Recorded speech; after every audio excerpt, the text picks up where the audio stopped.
Hello বন্ধুরা, good morning. Welcome back to my channel Suparna official চ্যানেলে সবাইকে স্বাগত।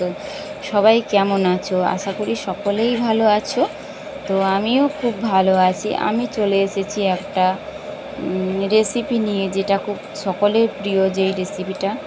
তো বন্ধুরা, আজকে আমি বানাবো পটল চিংড়ি।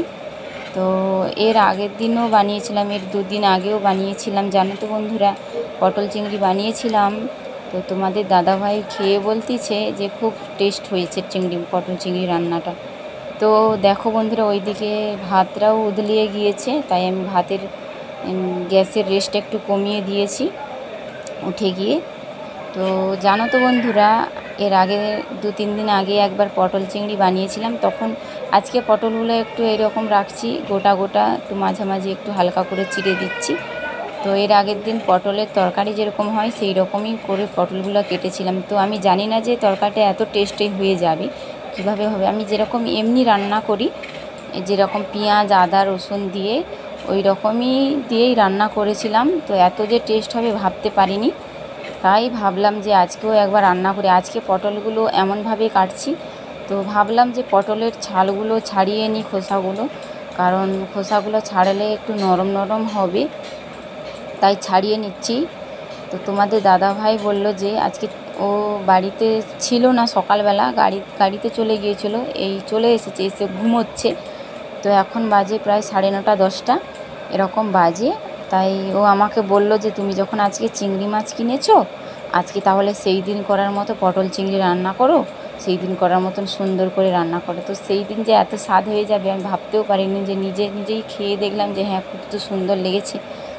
তাই ভাবলাম যে তাহলে পটলগুলো আজকে অন্য রকম কাটি। তো আজকে রান্নাটা দেখাচ্ছি তোমাদের ফুল ভিডিও করে। তো দেখো, পটল আলু সবই আমার কোটা হয়ে গিয়েছে। এইদিকে পেঁয়াজ আদা রসুন টমাটো সব কিছু কাটা হয়ে গেছে, শুধু মশলাটা বাটতে বাকি আছে। আর এদিকে দেখো, এই চিংড়ি মাছগুলো নিয়েছিলাম।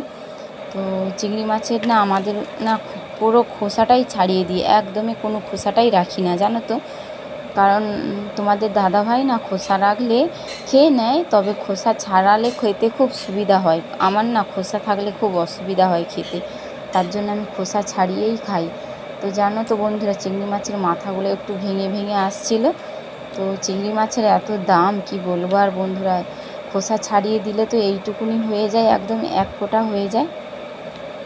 তো এই এই চিংড়ি মাছগুলো বেশি বড় বড় সাইজের নেই, খুব ছোট ছোট, তাও ঠিক আছে চিংড়ি মাছগুলো। তো আমাদের এই চিংড়ি কত নিয়েছি জানো? আমি 200 গ্রাম চিংড়ি নিয়েছি, 60 টাকা নিয়েছি, 30 টাকা সহ চিংড়ি মাছের। তো আজকে তো তবু একটু কমই পেয়েছি। আর অন্য অন্য দিন কত টাকা হয় জানো? 35 টাকা 40 টাকা 45 টাকা সহ হয়ে যায় চিংড়ি মাছের। তো সেগুলো একটু আরও এর থেকে আরেকটু ভালো হয়। তো বন্ধুরা, তো আজকে আমি তোমাদেরকে আরেকটা কথা বলছি যে আমাকে একজন কমেন্ট করেছে, বললাম যে এই ভিডিওর মধ্যেই তুলে ধরতেছি। তো সে কমেন্টটা খুব ভালো করেনি, আমার খুব খারাপ লেগেছে কমেন্টটা শুনে। জানো তো বন্ধুরা, কমেন্ট করেছে যে আমি পরশুদিন আমি লাইভে ছিলাম। তো এই ভিডিওটা কালকের ভিডিও, আমি আজকে তোমাদেরকে এডিটিং করে দিচ্ছি। তো পরশুদিন আমি লাইভে ছিলাম, তখন বাজে কটা, প্রায় রাত্রি 9:30 10টা বাজে। তো আমাকে একজন কমেন্ট করেছে যে তোমার তো অনেক ভাতার আছে, তো তোমাকে এত রাত্রে কে কল করেছে, তোমার নানি না তোমার ভাতার? তাই বলছি, দেখো বন্ধুরা, খোসাগুলো ছাড়িয়ে নিয়েছি, কতটুকুনি হয়ে গেছে। তো হ্যাঁ, কি কথাটা বলতেছিলাম আমি, যে তোমার নানি তোমার ভাতার কল করেছে না এত রাত্রে তোমার নানি কল করেছে? তোমাকে দেখে তো মনে হয় তোমার অনেক ভাতার আছে। তো কই বললে না তো তোমাকে কে কল করেছিল? তো সেই ব্যক্তিটাকে আমি বলছি। তো দেখো, এত রাত্রে কে কল করবে? তোমাদের দাদাভাই ছাড়া আমাকে আর কেউ কল করে না, ঠিক আছে? তো তুমি যে এই কমেন্টটা করেছো, খুব খারাপ কমেন্ট করেছো।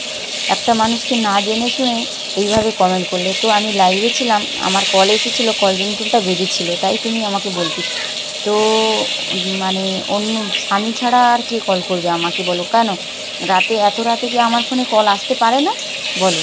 তো এইভাবে কমেন্ট আর কোনো দিনও করবে না, আমি তোমাকে সাবধান করে দিচ্ছি, ঠিক আছে? তো দেখো, পটলগুলো এইভাবে কেটেছি আর ভেজে নিচ্ছি। আর পটলগুলো খুব নরম ছিল, জানো তো বন্ধুরা, খুবই নরম ছিল। তোমাদের দাদাভাই তো খেয়ে বলতেছে খুবই সুন্দর হয়েছে, খুবই ভালো লেগেছিলো জানো। পটলগুলো ভাজা হয়ে গেল, এবার আমি আলুগুলো ভেজে নেব। আলুগুলো ভেজে নেওয়ার পরে আমি একটু হালকা করে চিংড়ি মাছগুলো ভেজে নেব। তো বন্ধুরা আরেকটা কথা বলি, সবাই প্লিজ একটু আমাকে সাপোর্ট করবে, আমার পাশে থাকবে, আর পুরো ভিডিওগুলো আমার সবাই একটু দেখো প্লিজ। তোমাদের কাছে আমার একটাই রিকোয়েস্ট, প্লিজ সবাই একটু আমার ভিডিওগুলো একটু বেশি বেশি করে দেখো আর সবাইকে শেয়ার করো। তো আলুগুলোও আমি এমনভাবে কেটেছিলাম। তো আজকে জানো তো বন্ধুরা আর কোনো কিছুই রান্না করিনি, শুধু এটাই রান্না করে ভেবেছিলাম আরও একটা কিছু রান্না করব, তো ভাবলাম যে এটা দিয়েই খেয়ে নেবো, আর কী করব, এটাই হয়ে যাবে আমাদের।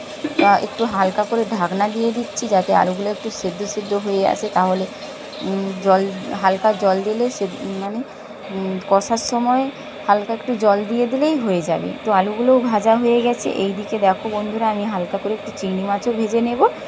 তো চিংড়ি মাছগুলো জানো তো বন্ধুরা একদম একটুকুনি হয়ে গেছিলো, খোসা যা ছাড়িয়ে দিয়েছি না, তো একদম এক ফোঁটা হয়ে গেছে জানো তো।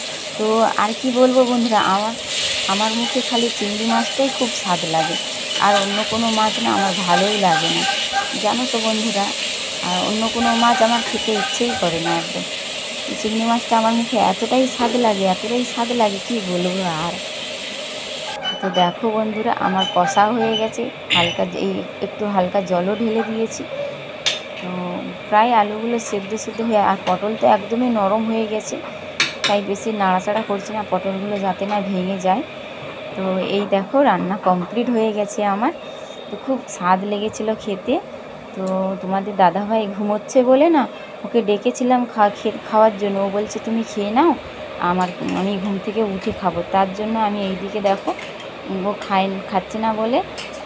কিন্তু জানো তো বন্ধুরা তোমাদের দাদাভাইকে ছাড়া আমি না ভাত খেতে ইচ্ছে করে না, ও না খেলে। তো আজকে আমি ওকে ছাড়া খেয়ে নিচ্ছি, কারণ ও আমাকে বলে দিয়েছিল যে তোমার যখন খিদে লাগবে তুমি আমার জন্য অপেক্ষা করবে না, তুমি খেয়ে নেবে। তাই আমি খেয়ে নিচ্ছি। আমাকে বলেছিল তুমি কখনোই আমার জন্য ওয়েট করবে না, আমার যখন বাড়ি আসতে কাজ থেকে দেরি হবে তুমি আগের থেকে খেয়ে নেবে তোমার যখন খিদে লাগবে। তো দেখো তো খুবই সুন্দর হয়েছে রান্নাটা। তো চলো বন্ধুরা টাটা ভাই, আজকের ভিডিও এই পর্যন্ত। সবাই ভালো থেকো, সুস্থ থেকো এবং সবাই আমার পাশে থেকো। Bye, love you.